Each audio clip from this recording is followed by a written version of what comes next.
I moved into Lakeside Estates expecting quiet mornings, friendly neighbors, and maybe the occasional backyard barbecue. What I didn't expect, what no one would expect, was to be ambushed at sunrise by a furious man tapping his Rolex on my lawn like I'd personally offended time itself. "This boat is a hazard," he barked, face reddening as if it were allergic to calm. "It needs to be removed immediately." I hadn't even had my coffee yet. That boat, my boat, was my pride and joy. I'd spent a decade restoring it, every worn piece of teak replaced. By hand, every bolt checked and polished, the hull a gleaming navy blue that caught the sunrise like glass. It was a 24-foot windseeker, and it was more than just a vessel. It was a chapter of my life. And now this self-important man in khakis and a golf shirt was waving it off like a shopping cart abandoned in his driveway. I should have known right then this wasn't just a bad morning. It was the beginning of something much worse. My name is Jason Reed. I'm 38, an engineer, and a lifelong sailor. I'd just landed a job that finally gave me the financial freedom to live the dream, a lakefront property with a private dock. After years of scraping by in a shoebox apartment, saving every dime, I was finally home. The first few days were heaven. I'd wake early, sip my coffee on the deck while watching mist roll over the lake, and plan weekend sailing routes like a kid with a treasure map. My boat swayed gently in the water, her mast catching golden light like a sentinel of peace. Evenings brought sunsets so perfect they looked painted, and I fell asleep each night with the gentle lap of water replacing the city's endless sirens. Then came the HOA. More specifically, Douglas Morgan, the so-called president of the Lakeside Estates Homeowners Association, silver-haired, tanned like a rotisserie chicken and perpetually wearing the smug expression of someone convinced their opinion was law. He didn't greet me, didn't welcome me, didn't even ask my name. He simply pointed at my dock and declared war. "There will be a regulation update at our next board meeting," he said coldly. "Most of us agree your boat doesn't fit the aesthetic we're preserving." He didn't say your boat is illegal, because it wasn't. I'd read the entire HOA charter before I even placed an offer on the house.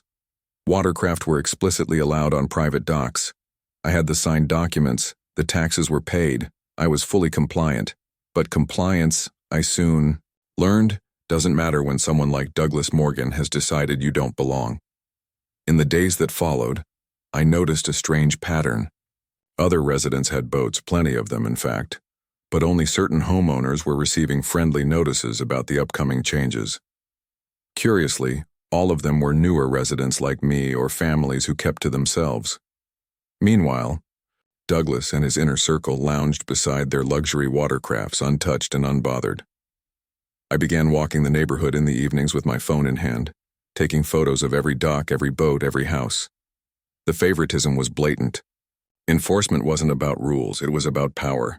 Social circles. Obedience. Only one neighbor offered any warmth. Margaret Cooper, an elegant woman in her 70s who lived 3 doors down. She brought over a basket of blueberry muffins and spoke like someone who'd seen empires rise and fall from her front porch. Her hair was silver, her eyes sharp, and her stories carried weight. "It used to be a real community," she told me.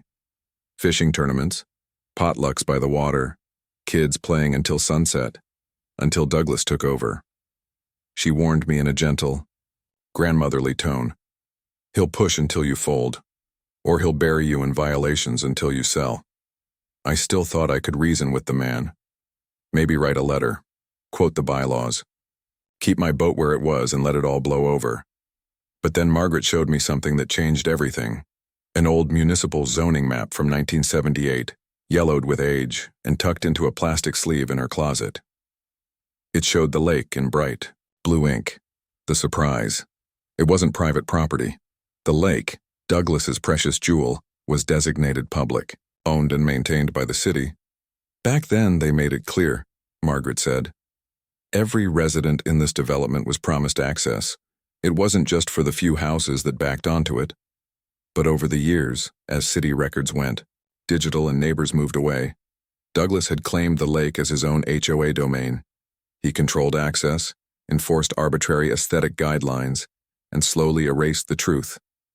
Armed with that map, I dove into research. I pulled land deeds, zoning updates, public access statutes, and while I confirmed the lake was public, I also found something else: a legal smoking gun. Douglas hadn't followed proper protocol for updating the HOA regulations. The bylaws required a 14-day notice to all members before voting on any rule changes. He gave 3. That was my line in the sand. I kept my boat right where it belonged. I began documenting everything: dates, interactions, photos, every discrepancy and enforcement. I reached out quietly to other residents. Many were afraid to speak up, but privately they shared similar stories: threats, selective targeting, manipulation. Then came the HOA meeting. Held at the recently renovated clubhouse, it oozed intimidation. Hardwood floors, custom lighting, designer chairs. Paid for, I later learned, by the association's general funds, and designed by Douglas's wife. About 30 residents attended. Those loyal to Douglas sat proudly in the front. The rest of us were scattered like the misfit toys. Douglas took the podium and, with the smug confidence of a man playing both judge and jury, began his presentation. His PowerPoint included pictures of cluttered, neglected docks, not from our neighborhood, of course, but conveniently unattributed, and warned of declining property values. Then he presented the new rule. No personal watercraft could remain docked at any residence for more than 24 hours. The room was quiet, until I raised my hand. "Mr. Morgan," I began, "do the board members intend to remove their boats as well? Or is this rule only for those who haven't had cocktails with you?" There were murmurs, a few nods. Douglas's smile thinned. "The board has acted in the best interests of the community," he said. "This is about environmental protection and community standards." "Interesting," I replied, "because the lake is public property, and you never filed the required 14-day notice to residents. This vote isn't just biased, it's illegal." Now the murmurs turned to real chatter. Douglas pushed forward with the vote anyway. Predictably, 6 board members raised their hands in favor. Only one, Dr. Olivia Ramirez, a pediatrician new to the board, voted against it. Afterward, she found me outside. "I tried," she said quietly. But Douglas lined them all up beforehand. Promised reduced fees, remodeling approvals, you name it. This was fixed before it began. She handed me her card. "Call me, if you're really going to fight him. I want in." And just like that, the game changed, because this wasn't just about a boat anymore. It was about power, truth, and the reckoning that was coming for Douglas Morgan.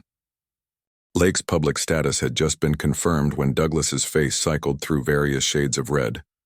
The towing company, now clearly in the wrong, apologized profusely and left. "This is a misunderstanding that will be cleared up," Douglas insisted through gritted teeth. "The HOA has maintained this lake for decades." Officer Hayes, who clearly had little patience for Douglas's attitude, simply replied, "Well, sir, the city records say otherwise, and attempting to enforce private rules on public property could be considered overreach of authority." Douglas stormed off, but I knew this wasn't over. I could practically see the gears turning in his head, plotting his next move. I also mentioned to Officer Hayes that Douglas had violated the HOA's own 14-day notice requirement for the new boat regulation, raising questions about its legal validity. Officer Hayes took notes and suggested I might have grounds for a formal complaint regarding the HOA's procedural violations. This double blow to his authority would not go unanswered, and I needed to prepare. Over the next week, I started connecting with other residents who had experienced Douglas's harassment. There were families who'd received excessive violation notices for minor infractions, elderly residents pressured to make unnecessary property upgrades, newcomers denied reasonable renovation requests while board members' projects sailed through approval without question. I began compiling their stories, creating a comprehensive picture of how Douglas had been running the HOA like his personal fiefdom. Meanwhile, Douglas launched a smear campaign. He claimed I was lowering property values and disrupting community harmony. Worse, he used the official HOA email list to spread misinformation about me. A clear violation of HOA resource usage rules. Some neighbors began giving me cold shoulders at the mailbox, while others secretly offered support with quiet thumbs up. Gestures when no one was watching. The neighborhood was quietly taking sides. Douglas called an emergency HOA meeting to clarify the lake ownership situation. His usual tactics, like scheduling meetings when working families couldn't attend, backfired. This time, the clubhouse was packed. My situation had awakened many residents' interest in HOA governance. People who hadn't attended meetings in years showed up, curious about the controversy. Douglas presented his case with the confidence of someone unaccustomed to being challenged. Standing at the podium in an expensive suit, excessive for a neighborhood meeting, he projected an air of absolute authority. While there may be some outdated paperwork, he said, the HOA has effectively owned and maintained this lake for over 20 years. It's a de facto private amenity. He presented selective photographs of HOA-sponsored lake cleanups and dock repairs, carefully avoiding any mention of the city services that had been provided during the same period. Then it was my turn. I had prepared meticulously for this moment, creating informational packets for every attendee. I distributed copies of city records, tax documents, and legal precedents clearly establishing the lake as public property. Moreover, I highlighted how the HOA had been collecting significant lake maintenance fees, while the city had been providing the actual maintenance services. I presented a timeline showing how the confusion over ownership had been deliberately cultivated over the years. The question we should be asking, I concluded, is not who owns the lake, but where. The maintenance fees have been going if the city has been providing the actual services. Residents began asking pointed questions about where those fees had gone all these years. Douglas ended the meeting abruptly when he couldn't provide satisfactory answers, claiming he needed to consult the HOA's financial records before addressing such questions. The hasty adjournment only increased suspicions among residents who had never before questioned the HOA's financial management. The next day, Margaret informed me that Douglas was moving forward with Plan B, filing a formal request with the city to transfer ownership of the lake to the HOA, citing historical management. She'd overheard this while volunteering at the city clerk's office, one of many quiet community services she performed. More concerning was Douglas's connection to a city councilman named Charles Foster, who could potentially influence the decision. Foster and Douglas were golf buddies at the exclusive Pinehurst Country Club, and Foster had been a frequent guest at Morgan's lakeside barbecues. But when I started researching tax records and political contributions, I found something far more troubling. A pattern of suspicious transactions began to emerge, ones that might explain Douglas Morgan's desperation to control the lake. Campaign contribution records showed substantial donations from Douglas to Foster's last two campaigns, far exceeding normal amounts for a local election. Even more concerning were connections between Foster's private consulting business and several LLCs tied to both Douglas and William Bennett. It was time to dig deeper. My engineering background proved useful as I meticulously traced financial connections through public records. I requested HOA financial statements for the past 5 years through formal legal channels, documents they were required by law to provide to homeowners. My investigation into the HOA's financial management under Douglas's leadership revealed troubling patterns. The HOA had been collecting approximately $30,000 annually in lake maintenance fees, yet spending very little on actual maintenance. Budget items were vaguely labeled as aquatic management services and shoreline preservation, with no specific breakdowns of services rendered. Worse, Douglas had used HOA funds to upgrade his own dock, and those of his board member, friends categorizing the work as demonstration projects or safety improvements. I cross-referenced dates and amounts, building a detailed financial timeline that revealed consistent misappropriation. Most damning of all, former HOA treasurer Andrew Phillips provided me with copies of financial reports signed by Douglas that included numerous irregular payments to a company called Lakeside Maintenance Services, LLC. According to business registration documents, this company was owned by Douglas's brother, Eric Morgan. Despite receiving over $40,000 annually for specialized aquatic services, the company had no online presence, no employees, and no history of working with any other community. As I collected evidence, Douglas caught wind of my investigation and began retaliating. Suddenly, my garbage cans were being cited for being visible from the street, even though they had always been in the same location. I received a violation for landscaping, specifically the height of my grass, even though it had been professionally maintained since I moved in. It was clear retaliation. But rather than discourage me, it only strengthened my resolve. I continued gathering documentation, photographing every alleged violation, and collecting evidence of inconsistent enforcement across the neighborhood. With help from Jennifer Adams, an independent city accountant who specialized in municipal audits, I uncovered Douglas's ultimate plan. Once he secured legal control of the lake, he intended to grant development rights for a high-end marina to William Bennett's real estate company. That explained everything, from eliminating personal boats to suppressing community dissent. The proposed development included luxury boat, slips renting for thousands monthly, a private clubhouse, and gated access that would effectively privatize what had always been a public waterfront. Even more damning, I discovered that Councilman Foster would receive a percentage of the profits from this development through a consulting agreement with Bennett's firm. It was textbook small-town corruption.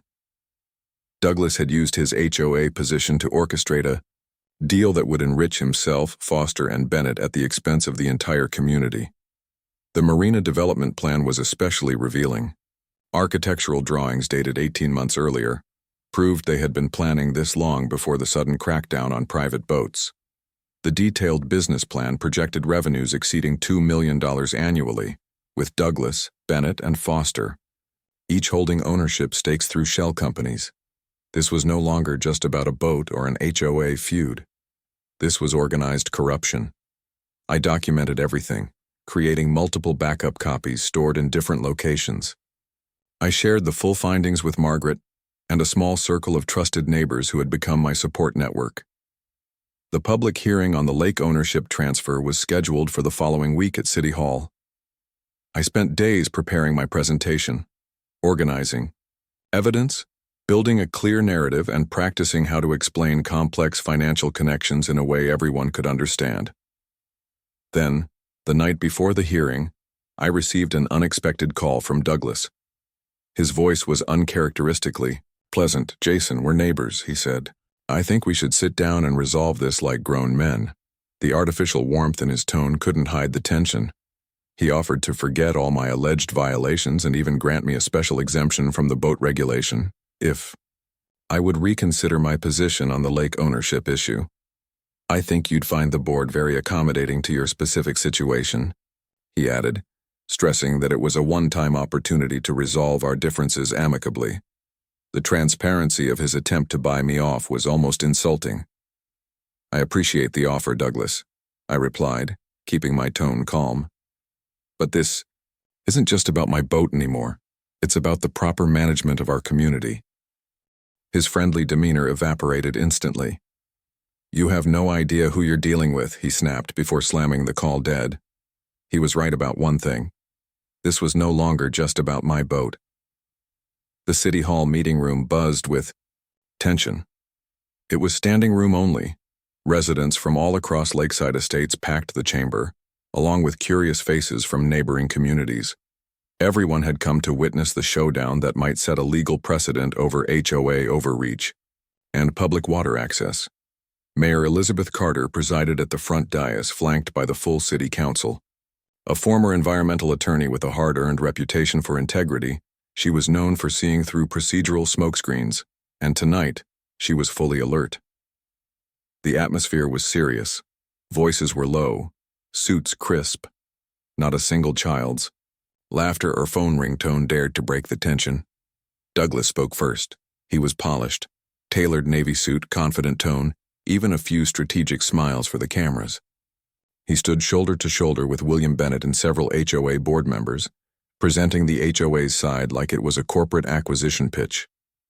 He highlighted decades of lake stewardship, backed with glossy photographs of cleanup events and inflated testimonials from select residents. Then he unveiled his trump card, a newly discovered deed, allegedly signed by the original developer, transferring lake ownership to the HOA. It looked official, embossed seal, notary stamp, and a signature dated nearly 30 years back. The room stirred. Then I was called to speak. But before I could open my mouth, Councilman Foster interrupted. I recommend we postpone any decision to allow time for further review. It was a deliberate move, stalling the momentum, burying my evidence. But Mayor Carter leaned forward. No. I want to hear all perspectives before we consider a postponement. The room exhaled and I stepped up. I began methodically, presenting original city ownership records, property maps, and utility records proving the lake's public designation. Then came the bombshells. Bank statements showing over $200,000. Paid to Lakeside Maintenance Services LLC, a shell company with zero verifiable work. The Marina Development Blueprint, signed off by Douglas, William Bennett, and Foster, designed to privatize the waterfront for luxury access while blocking residents. Then I projected side-by-side signatures, the one on the new deed and the verified signature of the actual mayor from that time. They didn't match.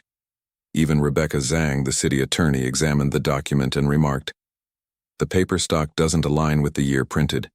And this signature, this is a problem." The implication was clear. The room broke into murmurs, some stunned, some furious. Douglas and Foster began stumbling through denials, but the cracks in their composure showed. Veins pulsing at their temples, words colliding as they scrambled to explain miscommunications and clerical discrepancies. Mayor Carter raised a hand. In light of the evidence presented and the serious allegations raised, we will open a formal investigation into the HOA's financial practices. The issue of lake ownership will remain unresolved until that process is complete. Gasps echoed around the room. A few residents clapped. As the meeting adjourned, Douglas glared at me with barely contained rage. I had exposed him. But as he stormed out, I knew this battle was only just beginning. The next morning, everything shifted. A public notice announced the sudden closure of the only bridge connecting lakeside estates to the outside world. The city's routine inspection had uncovered structural cracks that posed immediate safety risks. Repairs would take 3 weeks. It wasn't just inconvenient, it was a logistical nightmare. Residents now faced a 45-minute detour each way, rerouting entirely around the lake. Most families would lose 90 minutes daily just getting to work or... Douglas pounced. He called an emergency HOA meeting, trying to pin the bridge closure on me. Our strained relationship with the city, he suggested, may have influenced their infrastructure priorities. It was a wild stretch, and people saw through it. Eyes narrowed. Whispers began. That's when I stood up. If we can't drive across, why not float across?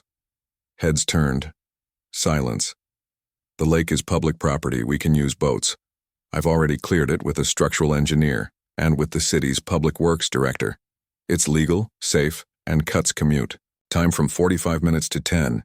I displayed maps, schedules, and safety protocols. Small electric boats and rowboats. Zero emissions, low wake, community operated. Douglas scoffed. That's not what the lake is for. It'll ruin the environment. I fired back. You use your own boat every weekend. Then I added the final hook. I'll offer a free morning and evening shuttle using my own boat for anyone who needs to get to work. The room erupted in applause. The next morning at 6 a.m. sharp, I was at the community dock, boat idling gently at the pier. I had prepared a basic booking app, life vests in all sizes, printed safety instructions, a hot thermos of coffee for early riders. By 6:15, a dozen residents had arrived, awkward at first, but then laughing, relaxed, chatting over the water. This is faster than my usual commute, said Dr. Samantha Patel, a surgeon. Honestly, this is kind of beautiful. By noon, my phone was flooded with new requests. Douglas panicked. That night, the HOA board held a closed-door meeting. No residents allowed. They approved using HOA contingency funds to hire a luxury private boat shuttle for themselves only. Leather, seating, breakfast trays, champagne service. The next morning, the luxury company canceled. Turns out Daniel Klein, a local investigative journalist, had uncovered the misappropriation of HOA funds and published a front-page exposé titled, "Private Profits, Public Funds: How the HOA Betrayed Its Residents." The shuttle provider backed out, fearing liability. Now Douglas and the entire board faced a choice: wake up at 4 a.m. and drive 45 minutes, or board the very shuttle they mocked. At 6 a.m. the next day, I stood at the dock, watching Douglas, disheveled, approach with the rest of the board. "I understand. You're offering a community service," he said, voice clipped. "We'd like to, join." I smiled politely. "Of course, right this way."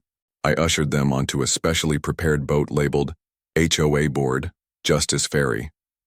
Neighbors lining the shore sipped coffee and smirked behind sunglasses. I didn't gloat. I remained professional. Instead, as we glided across the lake, I opened a conversation about transparency, accountability, and rebuilding trust. "This lake could unite us, not divide us," I said. "Fishing derbies, sailing lessons, clean energy transit, let's make it work."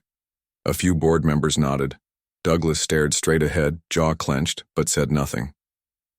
Within days, the boat shuttle became more than a commute. It became a movement. Retired naval officer Frank Thompson volunteered to run safety drills. Margaret organized the schedule. Teenagers helped with dock logistics after school. What began as a crisis response had transformed into something else, a symbol of community ownership, shared resilience, and quiet rebellion. Local reporters returned to cover the shift. The HOA board, once feared, now looked small, clinging to fading control as the lake they tried to own brought us all together instead. And that was just the beginning. Let me know when you're ready for the resolution and legacy section, and I'll, deliver the final act with poetic justice, lasting impact, and emotional weight. What seems like a small injustice can trigger a chain reaction far greater than you ever imagined. When I first refused to move my boat, it wasn't rebellion. It was preservation, of dignity, of memory, of a promise to my late father who taught me to sail on that very lake. But what it became was a movement. I still remember the morning Douglas was escorted from the HOA offices by two plainclothes investigators, his briefcase clutched like a shield. There was no gloating, just quiet recognition that the community had turned a corner. Neighbors I had never spoken to before the crisis now waved as they passed by on paddleboards or joined me in morning laps across the misty lake. Children played along the banks where no trespassing signs once stood. The echoes of exclusion had been replaced with laughter, music, and the soft splash of oars. The lake, once a trophy for a powerful few, had become the soul of a community. Now when the breeze shifts just right and my sail catches it, I lean back and let the wind carry me forward, past the public gardens that replaced Douglas's security gates, past the fishing pier built where his guest house once stood, past the buoy that marks where this whole saga began. And I smile, because Lakeside Estates isn't just where I live anymore. It's where we all belong.